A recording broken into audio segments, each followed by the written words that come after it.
Ulama sufi ternama Ibnu Athaillah al-Askandari, selain memiliki karya monumentalnya dalam bidang ilmu tasawuf dengan karyanya Al-Hikam, juga memiliki sebuah kitab berjudul Lataif Al-Mannan.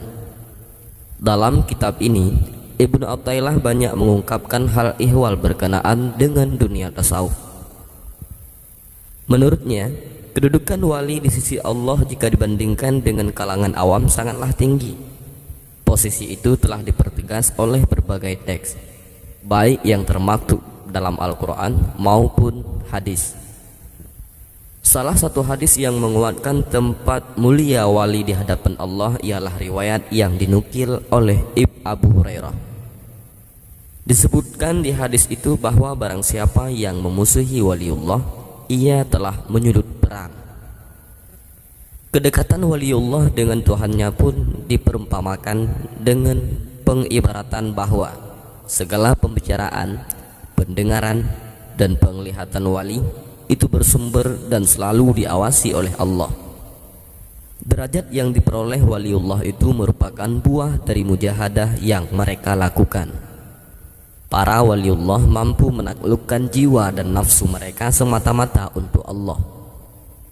Atas keberhasilan itu, Allah menjadi penolong dan penjaga bagi mereka. Hal itu sebagaimana disebutkan dalam ayat Al-Quran.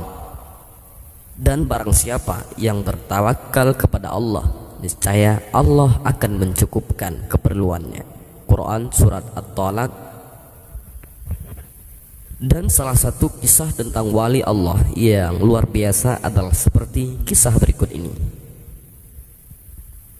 Sultan Murad Ahmad, ataupun juga dikenal dengan sebagai Murad IV, yang memimpin dari tahun 1623 sampai 1640, adalah seorang tokoh Khalifah Turki Utsmani yang terkenal tegas memberantas korupsi dan segala kemungkaran. Beliau memiliki sebuah kisah menakjubkan yang diabadikannya dalam buku hariannya. Pada masa pemerintahannya, beliau mengubah kebijakan dan melarang peredaran minuman keras dan tembakau.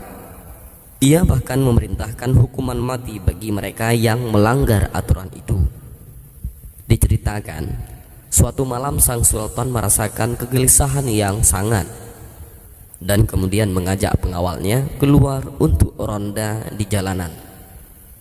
Di antara kebiasaan sang sultan adalah melakukan ronda ataupun berjalan di malam hari seperti yang pernah dilakukan oleh Sayyidina Umar dulu dengan cara menyamar. Sultan pun pergi bersama pengawalnya hingga mereka tiba di sebuah lorong yang sempit. Tiba-tiba mereka menemukan seorang laki-laki tergeletak di atas tanah. Sang sultan menggerak-gerakkan tubuh lelaki itu. Ternyata dia telah meninggal dunia. Anehnya, orang-orang yang lalu lalang di sekitarnya tak sedikit pun memperdulikannya. Sultan memanggil mereka dan tak menyadari kalau beliau adalah seorang sultan.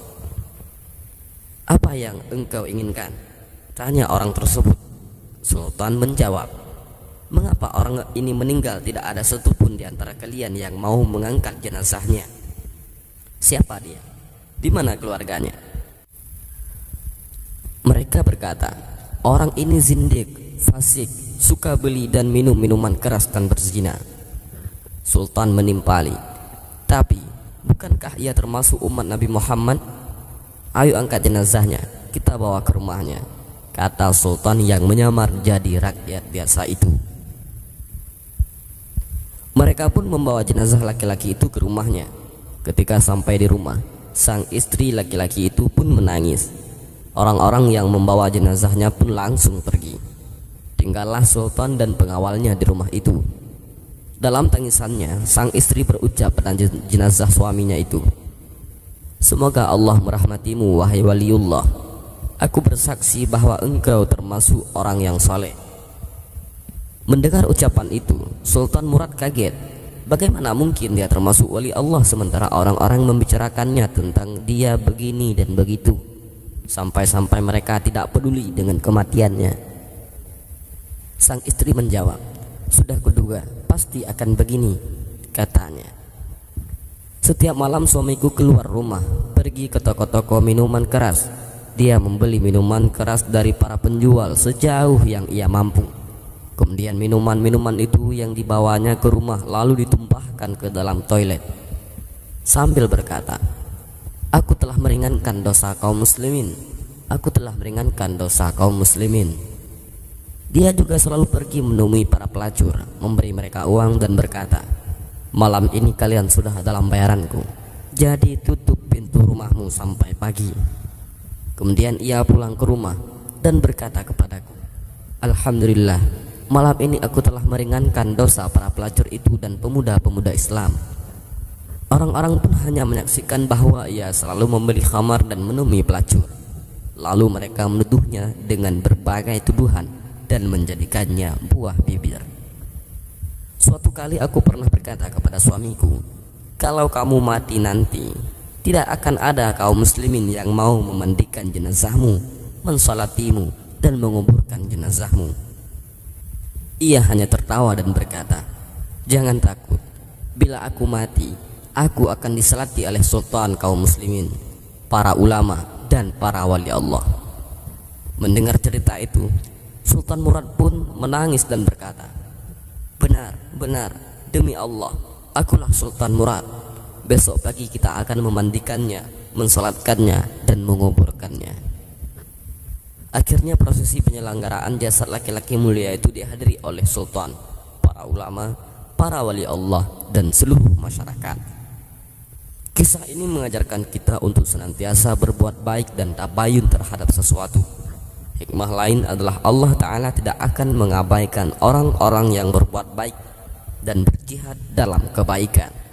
Sang Khalifah Sultan Murad juga memberi teladan yang baik dalam mengurus pemerintahan dan rakyatnya. Wallahu a'lam bishawab.